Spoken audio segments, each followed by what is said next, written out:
What's going on, everyone? Welcome back to another episode of On the Bump. And on the bump this week, we have Kevin Chan, aka Chanterprise. Kevin, how are you doing this week? I'm doing wonderful. Glad to be That's here. that's awesome. Thank you so much again for coming on the podcast.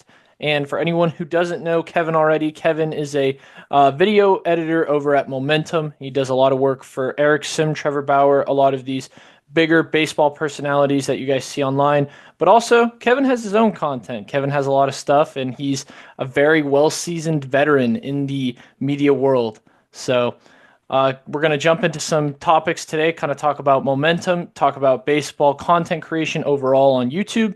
But most importantly, I want to showcase Kevin's story. Kevin, can you first kind of tell us, the audience, your first experiences with creating baseball content online?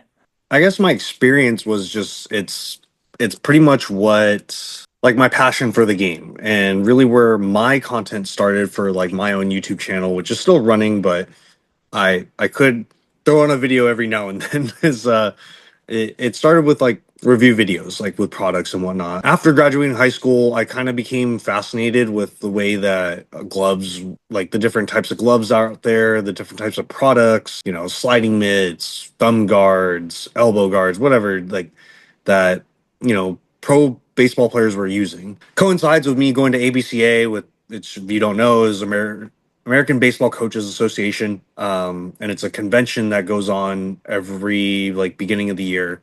And so when I started attending that as a coach, I started like seeing the different products out there and getting a little more in-depth stuff from them, and then being able to take back stuff home to use for my players, but then also to review it and whatnot. And yeah, that's where my start began. And from there, before that, if for videography's sake, I started doing a lot of that stuff beforehand. So earlier on, when you started getting these products and kind of taking them home, going to the ABCA, meeting these people, how did this kind of start your brand early on, or your just your portfolio as a creator and as a media influencer? Like things kind of coincide, and the roadmap for my life winded quite a bit. Um, I guess to start off, like I had my experience from videography stuff and editing back in high school, and I would just do videos for fun. Long story, I try to keep it short, is I in college I made these music videos and lip sync videos, and those are up on my YouTube channel somewhere, or just somewhere on YouTube. And other YouTube groups that I got to know as a fan, they saw that I had edited it, and they were like, "Oh, like yeah, did you do these things?" I was like, "Yeah." And so then they go, okay, as soon as you're done with school, then like we have an internship for you. So that's how I got into the YouTube space and kind of worked with editing and whatnot. But then about a year or so after that, I left and then tried to figure myself out. That's where I figured, okay, I love baseball. I want to get into baseball somehow. So that's when I started getting into coaching. And then with coaching, I was doing video stuff for like the kids, just like not analytics, but like breakdowns, slow mo for them to like see like their mechanics. That's what I meant.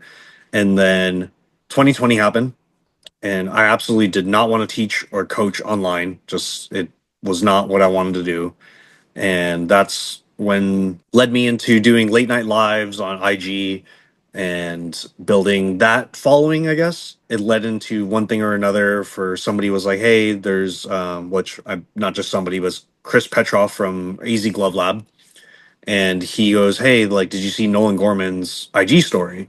I was like, no. Like at the time I was like, I don't know who Nolan Gorman is. And so come to find out, he's a top prospect of the St. Louis Cardinals. And on his IG story, he just said like looking for a videographer. And I was like, all right, I'm just gonna cold DM him, see what he needs. And this was on a Tuesday night. Wednesday morning, he messaged me back and he goes, "Can you film tomorrow?" And I was in LA at the time, and he's in Phoenix. And so then again, I wasn't doing anything during 2020, and I was like, okay, like shoot, I'll go. So drove out that day and then went, shot live ABs, edited that stuff, and then put it on YouTube, which again is on my YouTube channel.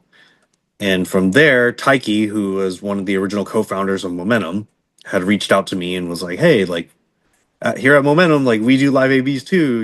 And so I was like, "Yeah, I'm a huge fan of Momentum stuff too." And he goes, okay, we'll just keep you on our radar.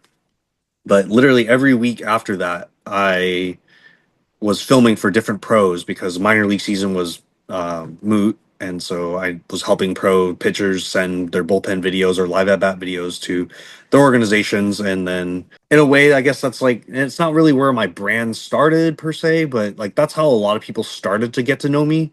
Was just like, oh yeah, like Kevin's really good at this, and blah blah blah. Led into me meeting Nolan Gorman again at Driveline, and that's where I met Eric Sim because Eric Sim at the time knew a lot of people at Driveline, and this was the beginning of 21, where Eric was also starting content, and so then I met him. For a lot of people that don't really know, my underlying like goal is like kind of Asian representation within the baseball community because there's not a lot of it other than for like Japanese born players or Korean born players. There's not a lot of Asian Americans. So I didn't really know about Eric at the time, but I was just like, oh, it's really nice to see another like Asian in like the YouTube or content space. And at the time, this is how I got to really know Eric. He's just like, well, you shouldn't be like comfortable with that. And I was like, what? So, anyways, then the next week, I happened to work with somebody else that wanted to work with Eric, so I drove back out to Phoenix, and then Eric was like, I'm trying to do vlogs and I need an editor. So that's how I met Eric and really started I did all of his vlogs throughout 21. And then in November of 21, Momentum hired me full time. So that's where I started with Momentum. My brand, as far as lift small bunt the ball, started from Eric's lift big throw gas hit bombs. And I was like, we just joked around and I was like, what if I was your biggest troll? You know. And so I'm just gonna do the complete opposite of you, and really that's my game anyways. Like even before that, when I would play men's league, I would be the only person bunting, and I just use my speed and whatnot. But that's yeah, that's where lift small bunt the ball kind of started, and that's where that brand started. So Well, I mean, everyone needs that representation of like the small ball game. I mean, because nowadays it's all hit bombs, throw gas, and I mean, you need that representation of that bunting, the small ball game. So no, exactly, yeah, that's why like I know it's not widely popular amongst a lot of kids, like you said, with social media nowadays. Everybody wants to see bat flips, bombs, whatnot. And in all honesty, like I enjoy those things too. But at the same time, yeah, like for small ball, like you got to surprise the defense, and it creates for exciting moments because then you're putting pressure on the defense. They got to make throws, and next thing you know, it turns into a little league home run. Like it's so exciting.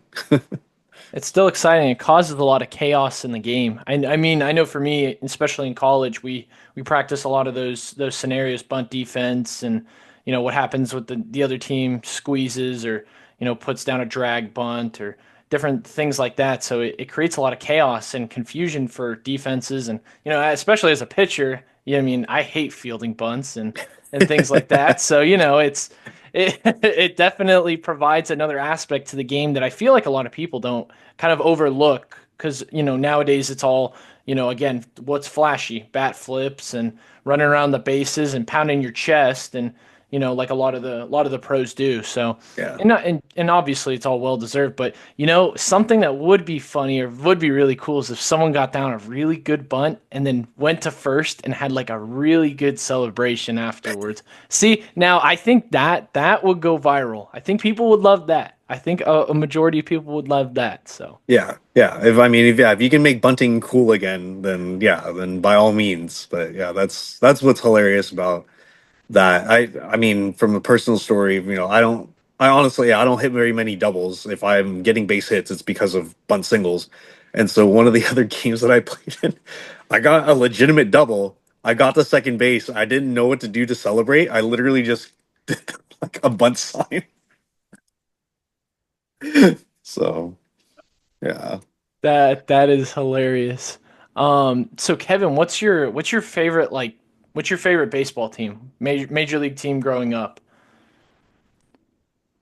All Dodgers. Okay. LA, yeah, LA, born raised. Yeah, they were definitely my favorite team growing up, and yeah, but overall, like right now, especially, I am a huge baseball fan. Hmm. Um, I don't follow it as much the last couple of years just because of some personal reasons, but in general, I just like baseball is just fun, and so I became not less of a Dodgers fan. I definitely am a Dodgers fan at heart, but now that I'm in Arizona, I'm a season ticket holder for the D-backs, so it's it's way, way cheaper to be a D-backs season ticket holder than it is a Dodgers season ticket holder. So like my seats are field level right by the foul pole, and I think the same ticket, and that's for half season. And I would probably pay the same thing for Dodgers to be nosebleed seats for like a 20 game package. You know, Oh my gosh. yeah, it's the price difference is crazy. But yeah, yeah, it's just easier to root for the D-backs when you're out here, but at the same time, like I root for the Dodgers, so Well, I mean, it's definitely hard to get. I mean, season tickets for the Dodgers when they're adding every single major pitcher that's on the radar. I mean, they're just adding talent constantly. I mean, it's funny because everywhere online, you see all these memes and these Reddit threads and things, and it's like, oh yeah, the Dodgers are playing MLB The Show with no salary cap and all this stuff, but it's like, well, I mean, if the Dodgers are coming up with it, why can't more MLB teams do it too? You know? But I mean, I'm personally a D-backs fan as well. A vast majority of my related family is from Arizona, so it's really cool to see the Diamondbacks finally get Corbin Burns, go to the playoffs, and eventually go to the World Series like they did year before last. So it's really cool to kind of see the D-backs start to kind of make their way into the bigger picture with a lot of those bigger teams, just because they've relatively been a small market team and haven't historically spent a lot on guys. So that is pretty cool to see. And I'm curious to see how Corbin Burns does this year. I've been a big fan of Corbin Burns for quite a while. So yeah, no, that's yeah. Somebody that I was listening to some podcast or something where it was like, yeah, like we had almost every starting pitcher from the D-backs was like injured or something happened to them at some point. Yeah, so like they definitely fell off from their World Series team, which essentially they came back with the same team, but they had some struggles in the first half and whatnot. But it's cool to see like their team's gonna have all those the starting pitchers back, and essentially like Zach Gallen just needs to be a number two, and that's crazy.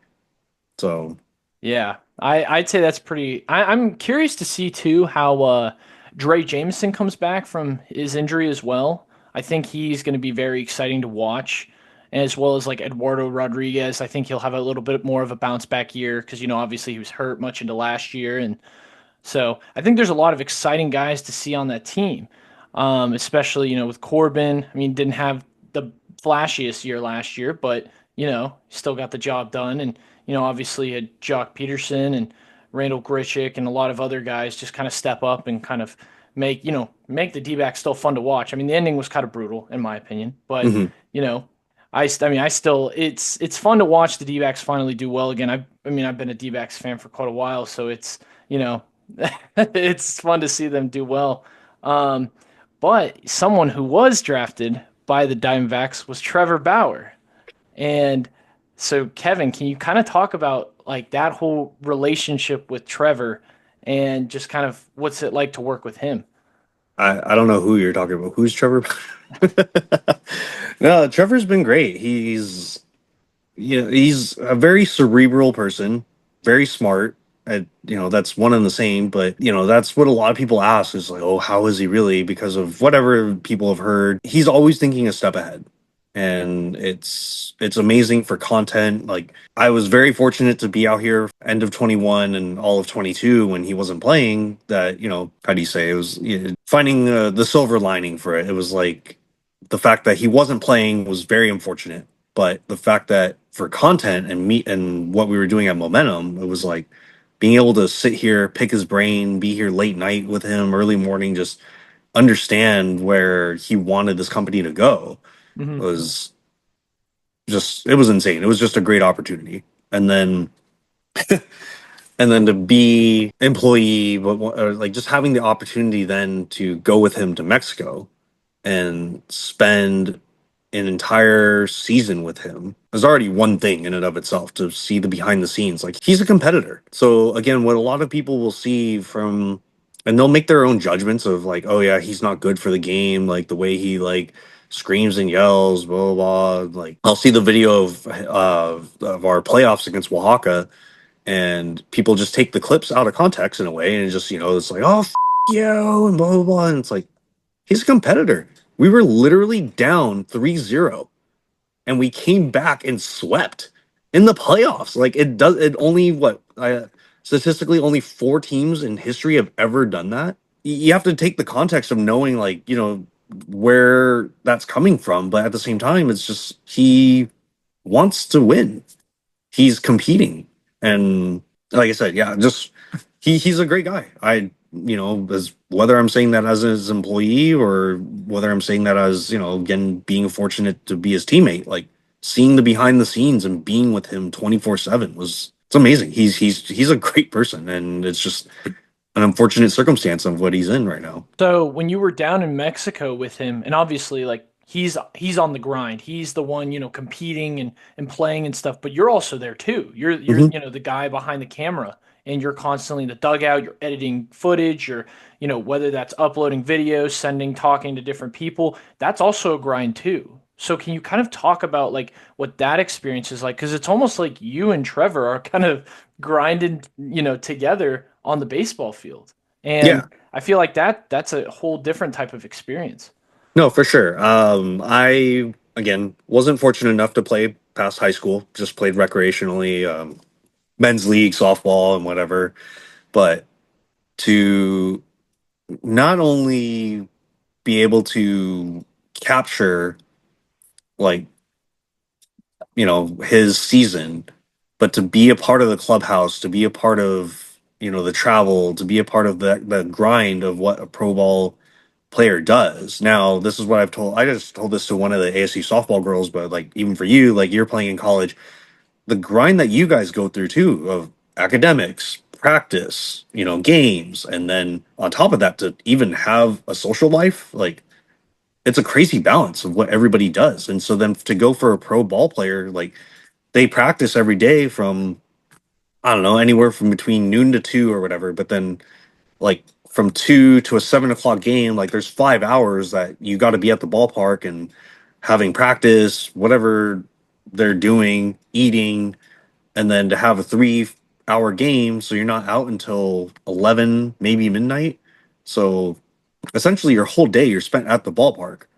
And the craziest thing for me is that I saw was, not the grind of that, but then for someone like Trevor to spend his mornings, like, working on the company, working on, other things. And it's just like, where do you have time to do this? And that's why I understand why a lot of pro ball players don't do content, because they don't have time to do anything else. Like, they're practicing, and then when they have their little bit of morning time, like, they don't, like, they want to just relax. So it's crazy to me to see, again, what he does for work. He essentially works 4 full-time jobs every single day. And but again, shout out to everybody that is fortunate enough to play college ball, pro ball, and the grind that they go through, because that was the first thing I said. I was like, every 3 days we're in a different city. Like, I don't even know what day it is sometimes. It's insane. Definitely speaking to the grind part of it, you're always on the go. You're always doing something and there's something always getting done, whether that's I mean, from my perspective, because like I'm an athlete and a student as well. So, you got to make sure your homework assignments are done. You got to make sure that I mean, I live off campus, so I have to make sure I'm meal prepping and getting to bed and obviously managing my time well. And as a pro player like Trevor is, and you guys, you're a professional video editor, so you guys probably have really good time management skills when it comes to getting things done and having a process and things like that.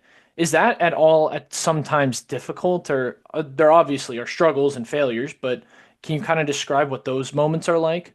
No, it's hugely difficult. With a quick side note to that is huge shout out to the staff that's at Momentum, and specifically Paul. Like, he's the other editor. He did all of Eric, not Eric's, all of Trevor's Japan vlogs, and so the process that we went through essentially was, like, I would film and then I would put it all into Dropbox, and then he would get it and then he'd be editing it. So I originally did the first couple of vlogs and game breakdowns that we did. Now, the game breakdowns were new for this past season because it was something that goes back into spring training when we did the Dodgers video when he got invited to spring training to play against them. That we showed up as a company just to support him. And it was really funny because we originally planned to like bring cameras and everything, but then we were told last minute, like, no, you guys cannot film this event. And so we go, and I literally just filmed with my iPhone, and that's what that Dodgers video is. I just filmed with my iPhone. I don't know, instinctually I was just like, oh, let me just film his outing. And I could have filmed just one pitch, but for whatever reason I filmed all 3 innings that he pitched. And so when we found out that I had done that, we are like, oh, it'd be really sick if he like broke down what he was thinking, because he's always been wanting to be mic'd up like while he was on the mound. So that led into the Mexico season where it was like the Diablos were like, you guys can do whatever you want. And that was in and of itself was amazing because I was like able to be in the dugout while everybody's there. But we're like, all right, let's mic him up. Like nobody's going to say anything. And nobody knew that he was mic'd up while he was on the field. So with that said, going back, so I'd have to do the vlog originally and I would have to do the game breakdown. And I was like, okay, again, time management. I was like, there's no way I can do a vlog and game breakdown, like to throw them out. So that's why we would give the footage to Paul. He would do the vlog, and then I would be able to do the game breakdown because essentially that was just like, hey Trev, like here's all the pitches and say what you're thinking at that time, other than what you have mic'd up. But yeah, just it's the time management was a big thing to overcome. What were some of the more rewarding moments when you guys did, obviously, I mean, managing your time well does have its rewarding moments, but at the same time, too, seeing videos that have great growth or seeing outings or times that do really well, especially on YouTube or somewhere within the company, how does that feel? What is that kind of that feeling like? It always feels great. The main thing is that, especially with momentum, is we're trying to do things that nobody else is doing. You know, like where else can you get content from a pro pitcher who is mic'd up and he breaks down every single pitch of what he was thinking? You know, like a lot of pitchers go out there and they're, you're a great pitcher has a short term memory, right? Like you forget the last pitch, but sometimes you got to build on that and you got to know and read the hitter. And a lot of pitchers sometimes they don't think that way, and not to fault to their own, but it's just that's like it's crazy to think that's what he's thinking. It's been cool to see the growth. Again, we don't sometimes with our content we don't know like if a video is going to do well, but we do know that a lot of our stuff is stuff you're not going to find anywhere else. So So, with that being said, Kevin, how widespread do you think content creation is online in terms of like what everyone overall is doing? Like a lot of people do live ABs, a lot of people do to an extent, I feel like pitching breakdowns. Um, and there are a lot of people do vlogs as well. But with that being so widespread and it's so saturated, what do you think is the difference between momentum, because obviously they do it on such a big scale, versus a lot of other people who do it on kind of smaller scales? What can kind of maybe bridge the gap between those two to where someone wants to go from being a smaller creator to maybe a bigger creator? What would you say is the biggest piece of advice or things that they can do to just become a better creator overall? storytelling, really, that's what we've learned over the years is how to tell a story better. You can vlog and go about your day and tell people what you've done, but ultimately, why should people care? Why should somebody watch your stuff? What experience are you bringing to the table that's different than someone else, So I don't discourage people from doing content. It is very hard to get to like really break through and get views and whatnot, but at the same time, you can't chase views. You can't chase views. If you're chasing views, you're not going to get what you want. You got to do it for yourself. Number one, you got to enjoy it. That's my biggest advice to anybody that wants to do content. But then going into that again is, yeah, like what makes you different than someone else? Because like you said, it's fairly saturated. You know, there's tons of people that vlog, but what makes them different? Why do you want to watch their content? You know, what is why, yeah, what is the grind life of a D2 player that, is different than a D1 player? And there's wide vast differences, and every school has their differences. But is I to me, I think the real difference maker is, well, also is the consistency in when you post as well, or how much you post, but is the stories that you're telling as you're going through, you know, because you can only do so many times of, all right, I woke up, all right, I ate breakfast, all right, I went to practice, all right, I went to study, all right, did a game, all right, I went to sleep, all right, woke up, all right, I ate the breakfast. It's like you can't be repetitive in that sense. You can find something that works for you, but you got to keep building. You got to keep building to make it better.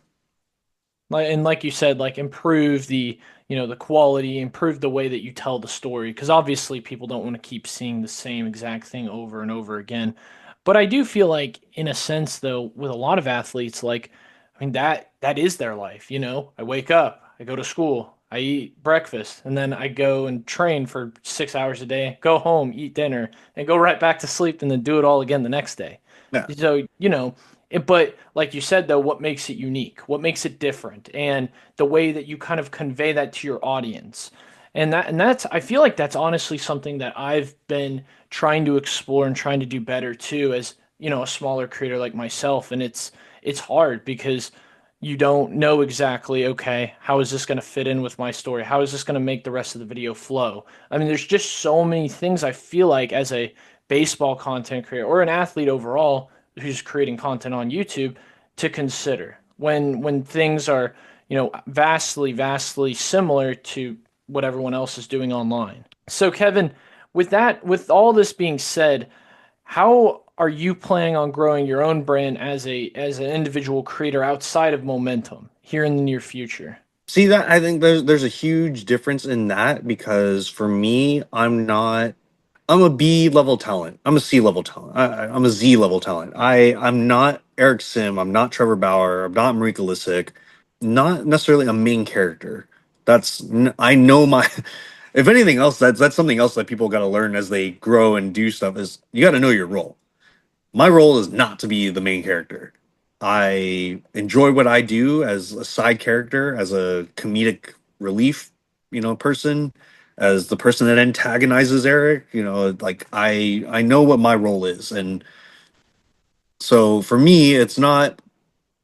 It is to grow the brand of Live Small Bunt the Ball, but like at the same time, it's not to do it at the extent or rate that Eric does.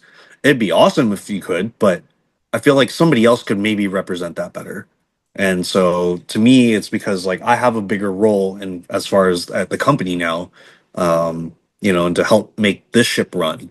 So, but as far as an individual, again, like I represent baseballism, I represent all star sporting goods, I represent Nutty Buddy, and it's those things. It's just like those are brands that I identify with and that I enjoy. So I try to grow my brand and keep having fun with it is really what it is.